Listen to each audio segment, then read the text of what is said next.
नमस्कार, आप देख रहे हैं हॉर्नबिल टीवी। छत्तीसगढ़ की खबरों के हिंदी बुलेटिन हमर छत्तीसगढ़ में मैं अनुज आपका स्वागत करता हूं। आइए सबसे पहले नजर डालते हैं आज की सुर्खियों पर। उप मुख्यमंत्री अरुण साव ने भारत की आतंकवाद के खिलाफ जवाबी कार्रवाई, कांग्रेस की तिरंगा यात्रा, बस्तर रेल परियोजना और एल्डरमैन नियुक्ति सहित कई अहम मुद्दों पर दी अपनी प्रतिक्रिया।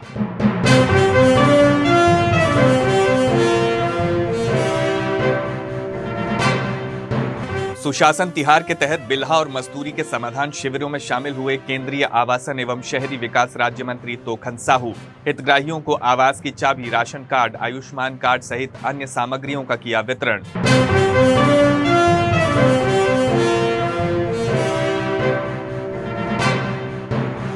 13 मई को अंबिकापुर में प्रस्तावित केंद्रीय राज्य मंत्री शिवराज सिंह चौहान के कार्यक्रम की तैयारी को लेकर गृह मंत्री विजय शर्मा ने कार्यक्रम स्थल का बारीकी से किया निरीक्षण, अधिकारियों को दिए आवश्यक दिशा निर्देश।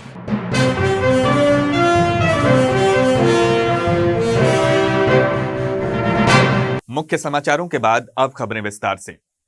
छत्तीसगढ़ के उप मुख्यमंत्री अरुण साव ने रायपुर में मीडिया से चर्चा करते हुए भारत की आतंकवाद के खिलाफ जवाबी कार्रवाई, कांग्रेस की तिरंगा यात्रा, बस्तर रेल परियोजना और एल्डरमैन नियुक्ति सहित कई अहम मुद्दों पर अपनी प्रतिक्रिया दी। डिप्टी सीएम अरुण साव ने कहा कि जम्मू कश्मीर के पहलगाम में पाकिस्तानी आतंकवादियों द्वारा की गई बर्बर घटना का भारत ने संयम के साथ करारा जवाब दिया है। आतंकवाद के खिलाफ देश ने सख्त कदम उठाए हैं और आतंकी अड्डों को ध्वस्त किया गया है। उन्होंने कहा कि पाकिस्तान अपनी नापाक हरकतों से बाज नहीं आ रहा, लेकिन भारत अब हर वार का मुंहतोड़ जवाब दे रहा है। बस्तर क्षेत्र में रावघाट से जगदलपुर तक स्वीकृत नई रेल परियोजना को लेकर डिप्टी सीएम ने कहा कि यह परियोजना बस्तर और पूरे छत्तीसगढ़ के विकास में मील का पत्थर साबित होगी। इससे क्षेत्र की कनेक्टिविटी और आर्थिक गतिविधियों में तेजी आएगी। पाकिस्तानी आतंकवादियों ने किया,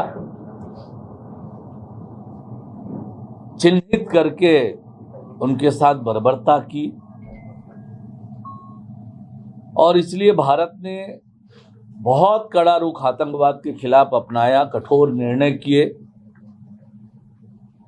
और संयम रखते हुए जो आतंकवाद के अड्डे थे, जो उनका ट्रेनिंग सेंटर था, उनका मुख्यालय था, उसे भारत ने नेस्तनाबूद किया। लेकिन पाकिस्तान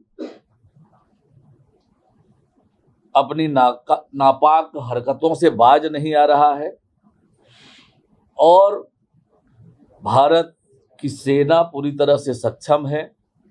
नरेंद्र मोदी जी के नेतृत्व में देश में एक मजबूत और सशक्त सरकार है और इसलिए पाकिस्तान को कड़ा जवाब भारत की ओर से मिलेगा और पाकिस्तान के सारे मंसूबे नाकामयाब होंगे। देखिए, आज पाकिस्तान के हालात पूरी दुनिया के सामने है।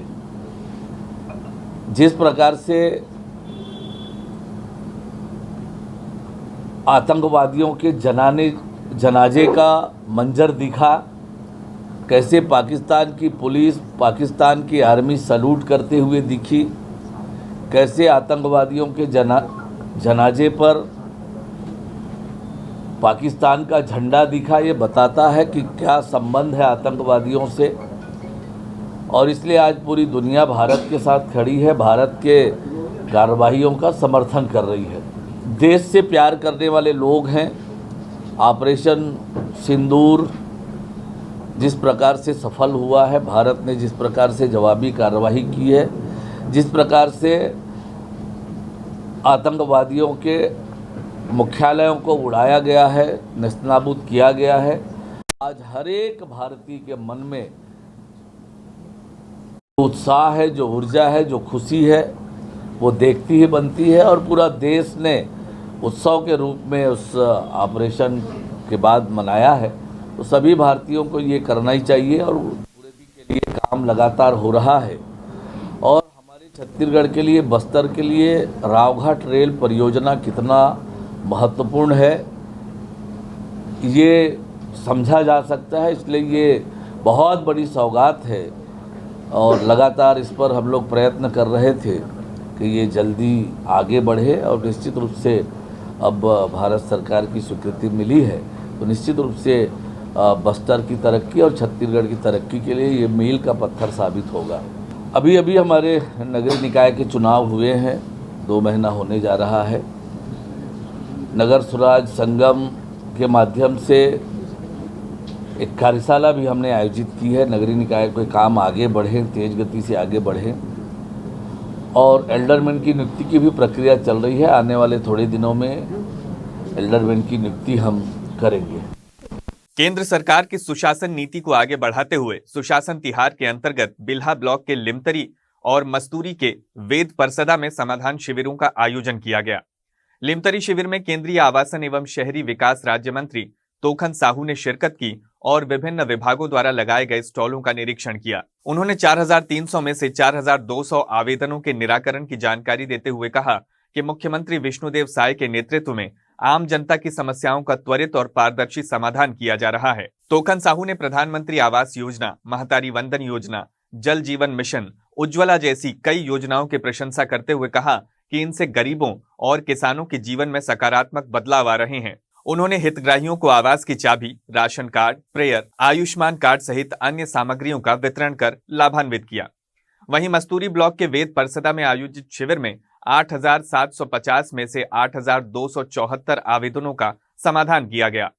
इन शिविरों में कलेक्टर संजय अग्रवाल, कमिश्नर सुनील जैन, विधायक धर्मलाल कौशिक सहित अनेक जनप्रतिनिधि और अधिकारी उपस्थित रहे। सेवा करना, जनता को कोई कागज लेकर के भटकना मत पड़े, इसलिए माननीय मुख्यमंत्री जी के द्वारा ये सुशासन त्योहार का आयोजन किया गया है।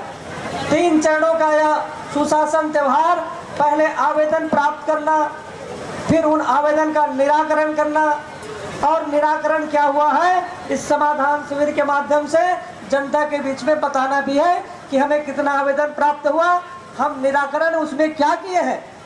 ये काम माननीय हमारे प्रदेश के यशस्वी मुख्यमंत्री के द्वारा किया जा रहा है।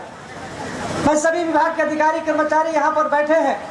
आदरणीय कौशिक जी सबसे पूछ रहे थे कि भाई कोई दिक्कत है, कोई परेशानी है तो बताओ। अभी भी आप आवेदन कर सकते हैं, अपनी समस्या बता सकते हैं, आपकी समस्या को सुना जाएगा, उसका समाधान निकाला जाएगा। इसी को तो सरकार कहते हैं। आज इस शिविर के माध्यम से कि आप लोगों ने जो आवेदन आपके गांव में दिए थे, उस आवेदन का निराकरण करना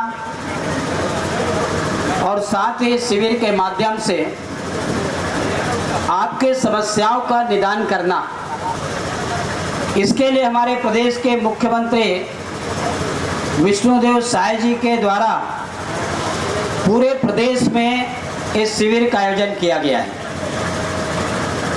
हम एक बार जोरदार अपने मुख्यमंत्री जी के लिए ताली बजा करके हम लोग स्वागत करेंगे। आप देखिए कि लोग गर्मी के समय है, अपने घर में बढ़िया कूलर लगा करके सोते हैं और ऐसे 42-44 टेम्परेचर में हमारे प्रदेश के मुख्यमंत्री गांव में जाकर के इस सुशासन त्योहार में आपके बीच में जा रहे हैं, बैठ रहे हैं, आपके समस्याओं को सुन रहे हैं, उसका निदान कर रहे हैं। छत्तीसगढ़ के गृह मंत्री विजय शर्मा अंबिकापुर पहुंचे, जहां उन्होंने पीजी कॉलेज ग्राउंड स्थित कार्यक्रम स्थल का निरीक्षण किया। ये दौरा आगामी 13 मई को अंबिकापुर में प्रस्तावित केंद्रीय कृषि मंत्री शिवराज सिंह चौहान के कार्यक्रम की तैयारी को लेकर किया गया। केंद्रीय कृषि मंत्री शिवराज सिंह चौहान मोर आवास मोर अधिकार कार्यक्रम में शामिल होने अंबिकापुर पहुंचेंगे। इस कार्यक्रम के तहत जरूरतमंद लोगों को प्रधानमंत्री आवास योजना का लाभ दिया जाएगा। कार्यक्रम के सफल आयोजन को लेकर तैयारियां जोरों पर हैं। गृह मंत्री विजय शर्मा ने कार्यक्रम स्थल का बारीकी से निरीक्षण किया और अधिकारियों को आवश्यक दिशा निर्देश दिए। उन्होंने कहा कि कार्यक्रम का उद्देश्य प्रदेश के पात्र नागरिकों को आवास की सुविधा देना है और ये राज्य सरकार की प्राथमिकता में शामिल है।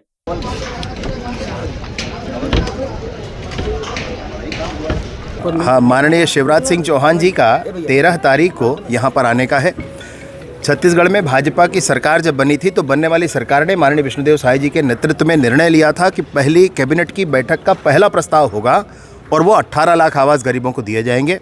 माननीय विष्णुदेव साय जी की सरकार ने वो फैसला किया वित्त मंत्री महोदय माननीय ओपी चौधरी जी ने खुले हाथों से कहा कि गरीबों के आवास के लिए जितनी राशि की ज़रूरत होगी वो राशि दी जाएगी और कुल मिलाकर लगभग 2100 करोड़ की आवश्यकता है और वो सरकार के द्वारा व्यवस्था की गई है। बजट में चौधरी जी उसको लेकर आए हैं और उसके साथ ही गरीबों का ये आवाज़ जिसके लिए भाजपा ने जनता के साथ मिलकर बड़ा संघर्ष किया था, मोर आवास मोर अधिकार इस नाम से, वो आज पूरा होने वाला है। इस बार जब वो आएंगे तो पहले 2,47,000 वो आवास जो पिछली सरकार ने नहीं दिए थे, उसके बाद 8,47,000 एक आवास और मिला, उसके बाद 3,03,000 एक आवास और मिला और 3 लाख से अधिक आवास देने अभी आ रहे हैं। कुल मिलाकर जब हम गणना करेंगे एक और इसमें आंकड़ा जुड़ता है तो 18,12,000 आवास की तरफ हम पहुंच जाते हैं। इस बार इतना ऐतिहासिक ये कार्यक्रम है जिसमें 2011 की सर्वे सूची के पूरे आवास देने के बाद आवास प्लस की पूरी सूची खत्म हो जाएगी।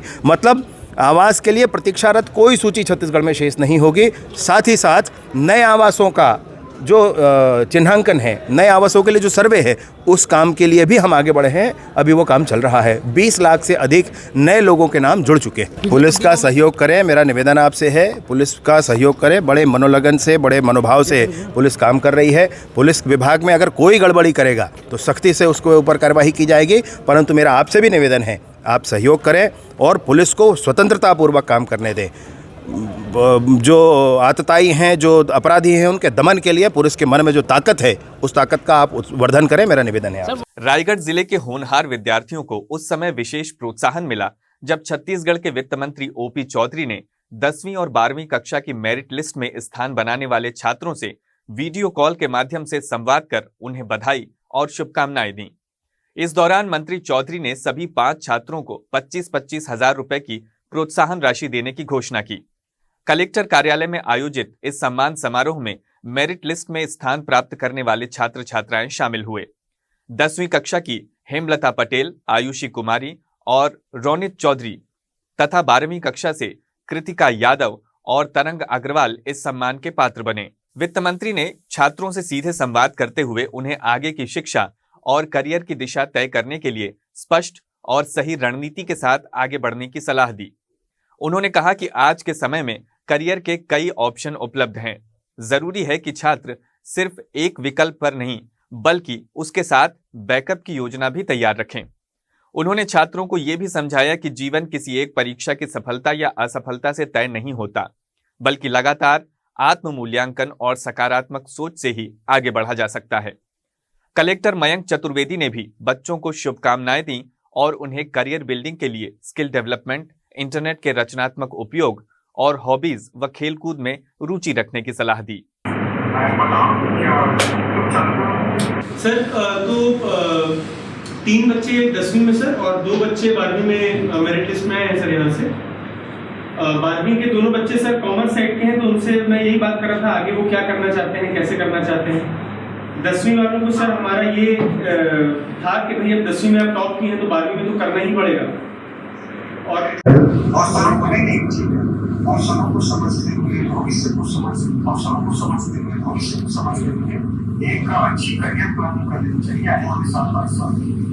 उसके लिए हम लोग समय समय पर वर्कशॉप भी कराते रहेंगे और आप सब लोगों को उसके हिसाब से प्लान करना चाहिए। मैं क्या बनना चाहता हूँ, क्या बनना चाहती हूँ, उसके हिसाब से प्लान करना चाहिए। छत्तीसगढ़ सरकार की जनहितैषी पहल सुशासन तिहार के अंतर्गत दुर्ग जिले में तीसरे चरण का जन समस्या निवारण शिविर ग्राम गोढ़ी में आयोजित किया गया। मुख्यमंत्री विष्णुदेव साय की मंशा के अनुरूप जिला प्रशासन द्वारा ये शिविर लगातार आम जनता की समस्याओं का त्वरित निराकरण करने के लिए लगाया जा रहा है। शिविर में जिले के सभी प्रमुख विभागों के अधिकारियों ने विभागवार स्टॉल लगाकर ग्रामीणों से आवेदन प्राप्त किए और मौके पर ही समस्याओं का समाधान किया। कार्यक्रम में दुर्ग जिला पंचायत अध्यक्ष सरस्वती बंजारे और अहिवारा विधानसभा के विधायक डोमन लाल कोरसेवाड़ा ने भी विशेष रूप से भाग लिया।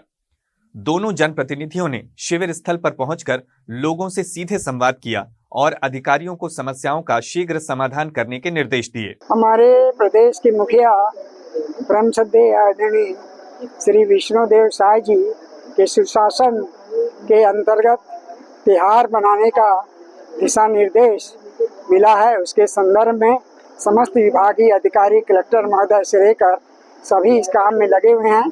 इसी परिप्रेक्ष्य में आज गोढ़ी में एक शिविर लगाया गया, जिसमें बहुत सारे ग्रामीण जनता का यहाँ पर आना हुआ।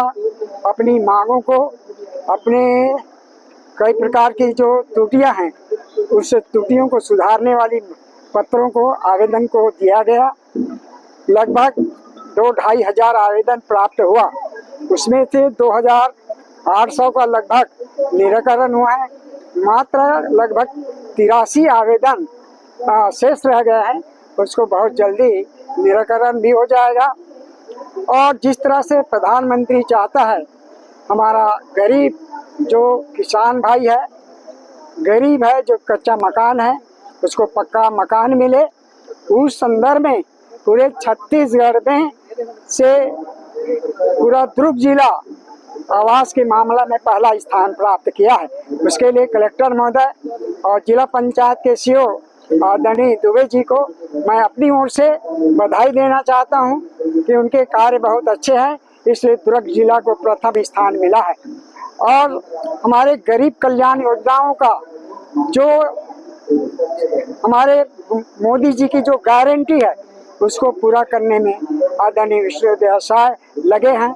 स्वयं इस कड़ी धूप में अपने घर से निकल करके पूरे शिविर में जा रहे हैं, जनता के बीच जा रहे हैं और समस्याएं सुन रहे हैं और साथ साथ समस्याओं का समाधान भी हो रहा है। यहाँ भी समाधान हुआ है, बहुत अच्छा समाधान हुआ है।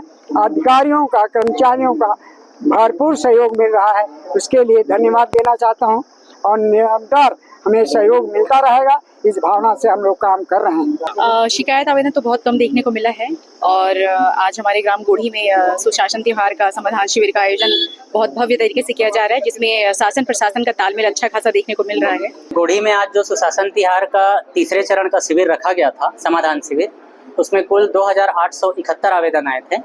उसमें से 2803 आवेदन का निराकरण हुआ है, 68 आवेदन लंबित है। रायगढ़ जिले के पशु चिकित्सा सेवा विभाग में वर्ष 2012 में की गई चतुर्थ श्रेणी के कर्मचारियों की भर्ती प्रक्रिया में गंभीर अनियमितताओं का खुलासा हुआ है।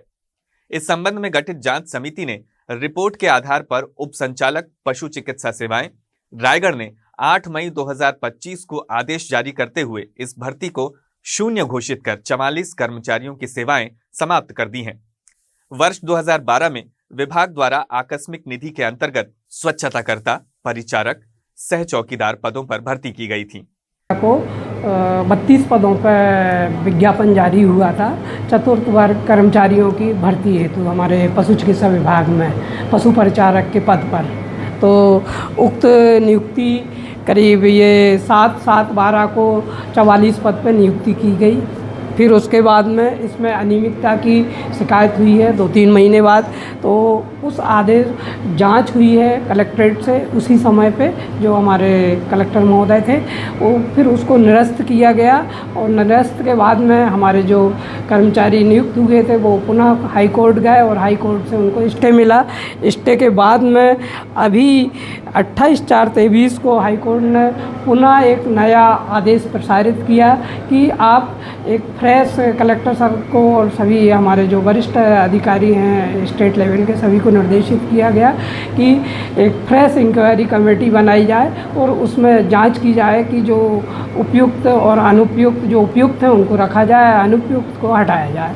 तो इस तारतम्य में 27 जांच समिति गठित हुई कलेक्टर सर की मार्गदर्शन में और उस जांच समिति ने 27/3/25 को अपना जांच प्रतिवेदन दिया।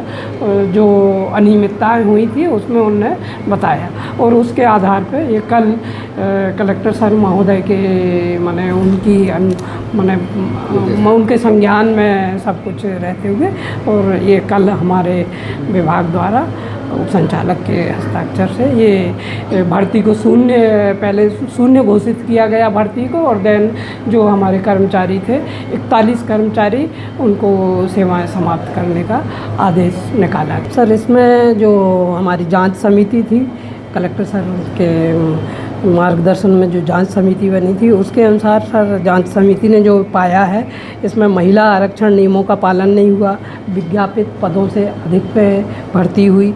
फिर मेरिट सूची का प्रकाशन नहीं हुआ। उत्तर पुस्तिकाओं के मूल्यांकन में भी अनियमितता पाई गई।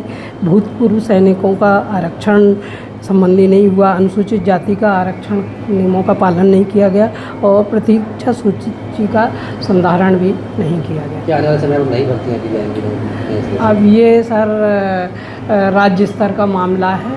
क्या जब तक वहाँ से हमको अनुमति नहीं मिलेगी हम विज्ञापन जारी नहीं कर पाएंगे, कार्रवाई नहीं कर। इस प्रक्रिया को लेकर लंबे समय से अनियमितता की शिकायतें सामने आ रही थीं। इन शिकायतों के मद्देनजर एक जांच समिति का गठन किया गया, जिसने विस्तृत परीक्षण और दस्तावेजों के अवलोकन के बाद कई गंभीर विसंगतियों को उजागर किया। जांच रिपोर्ट के अनुसार भर्ती प्रक्रिया में महिला आरक्षण नियमों का पालन नहीं किया गया। विज्ञापन में दर्शाए गए पदों से अधिक संख्या में नियुक्तियां की गई। मेरिट लिस्ट का समुचित प्रकाशन नहीं किया गया और न ही उस पर दावा आपत्ति आमंत्रित की गई। उत्तर पुस्तिकाओं के मूल्यांकन में भी अनियमितता पाई गई। इसके अलावा 2 महिला कर्मचारियों को अलग से नियुक्ति आदेश जारी किए गए, जो प्रक्रिया के विरुद्ध था। जांच में यह भी पाया गया कि दिव्यांग, भूतपूर्व सैनिक और अनुसूचित जाति वर्ग के आरक्षण संबंधी नियमों का भी पूरी तरह पालन नहीं किया गया। ये 2012 में पशुधन विकास विभाग से विज्ञापन निकला था। हम लोग सारे अभ्यर्थी हैं। हम लोगों ने एग्ज़ाम दिलाया, परीक्षा दिलाया। परीक्षा में मेरिट सूची के अनुसार हम लोगों का चयन हुआ है। चयन होने के बाद लगातार 12 सालों तक हमने ये सेवा दिया है। बीच में हम लोगों को निकाला गया था, निरस्त किया गया था। फिर तत्कालीन कलेक्टर उस समय कटारिया जी थे और हम लोगों को स्टे मिल गया था। स्टे मिलने के बाद हम लोग कार्यरत उतने साल से कंटिन्यू चल रहा है अभी तक। कोई शिकायत नहीं, कुछ नहीं, है ना। और उसमें आनंद विकास मेहरा नाम के जो अभ्यर्थी एक और था, उन्होंने फाइल किया कलेक्टर महोदय के पास कि यह भर्ती प्रक्रिया में गड़बड़ी हुई है। उसके आधार से हम लोगों को निकाला गया था। तो अभी जब कोर्ट से हम लोगों को जीत मिली, उसमें स्पष्ट ये लिखा गया कि जिस उम्मीदवार का चयन अमान्य और अवैध पाया गया होगा, केवल उसका चयन व्यक्तिगत रूप से रद्द किया जाना चाहिए था। और कुछ उम्मीदवार हो सकते हैं उनका सही मायने में चयन किया गया हो, इसलिए आप भर्ती प्रक्रिया को निरस्त नहीं कर सकते। ये कोर्ट का आदेश है ये। और अभी की स्थिति में पूरा भर्ती प्रक्रिया को ही ये निरस्त करके पूरे जितने 44 हैं सबको ये निकाल दे रहे हैं। और दूसरी बात, इसमें जितने भी पॉइंट गिनाया गया है, आरक्षण का नियम है, इसमें पदों की संख्या घटाई है, बढ़ाई जा सकती है, वो सब अभ्यर्थी का काम नहीं है। ये जो भी है प्रशासन का काम है। जो चयन समिति है उनको भी बाइज्जत बरी मिल गया, वो लोग भी मैंने अभी ड्यूटी कर रहे हैं और इसमें हम लोग फंस गए हैं। और उसके बाद ये 27/3 को हम लोग के विभाग प्रमुख जो हैं उनके पास, झरिया सर के पास आ गया था। ये 27/3 को ये बंद लिफाफे में लेटर आ गया था और इतने महीने बाद अभी हमको ये क्यों दे रहे हैं? कल से कोर्ट की छुट्टियां हो रही हैं। कल से कोर्ट की छुट्टियां हो रही है, तभी हमको ये दिया जा रहा है ताकि हमको आगे की कार्रवाई न कर पाएँ हम लोग। क्या चाहते हैं आप लोग इसमें? हम लोग चाहते हैं इसमें न्याय चाह रहे हैं हम लोग, और हमको इसमें पुनः रखा जाए। और हम लोगों का अभी तक जो व्यक्तिगत गलती है उसको निकाला जाए। हम लोगों को अभी तक इसमें कोई बेनिफिट नहीं मिला। सिर्फ जो डीए मिलता है वही जोड़ा जा रहा है। अभी तक ना सर्विस बुक में एंट्री हुआ है, ना क्या बोलते हैं इंक्रीमेंट हुआ है, ना हम लोगों को 7th पे का मिला है, ना कुछ नहीं मिल रहा है। अभी एरियस मिला है, कभी कुछ नहीं मिला है। जो हम लोगों का मूलभूत पेमेंट है उसी में जो डीए आ रहा है उसी को खाली जोड़ के अभी तक दिया जा रहा है। आज के अंक में बस इतना ही। छत्तीसगढ़ की ताजा तरीन खबरों के लिए देखते रहिए हॉर्नबिल टीवी।